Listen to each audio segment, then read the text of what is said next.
A brief background of Karenni people's Deeku festival.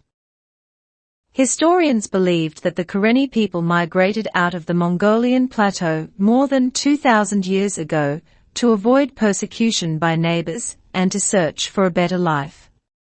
They moved southward and briefly settled in what is now Yunnan province of China before they further migrated along the Salween River and finally settled down in So in BC 739. The Karenni people established a nation at So, located in what is now Karenni State, Burma, and has lived there ever since. Not long after building a nation at So, the Yun kingdom from the north invaded the young Karenni nation and ruled it for almost 100 years. Under the Yun, Karenni people were persecuted. Among the various forms of persecution were forced labor, some in the form of slavery, and excessive taxation. Being fed up with the oppression, the Karenni people revolted against the Yun. With any available arms, they organized forces and successfully drove out the Yun. However, success to this resistance was not made possible by the tenacity of the Karenni people alone. Sticky rice, or sweet rice as it is known in the West, played a decisive role.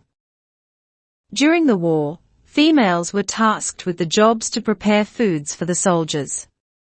Regular white rice was packed in leaves and sent to the front line.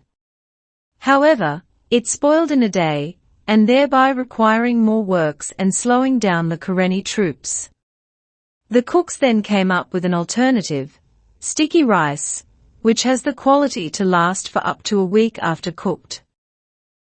The sticky rice was cooked, packed in a triangle shape with a long, spear-like leaf. 3 packs were then tied together, making the bundle large enough for a meal per soldier.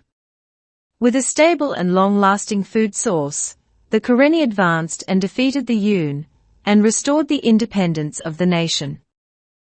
Upon their victory over the Yun, the Karenni people recognized that sticky rice made in that particular fashion brought unity, strength, and victory.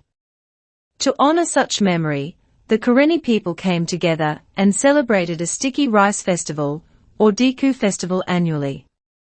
At this week-long festival, friends from near and far were invited with plenty of specially prepared food and drinks, accompanied by music and dance.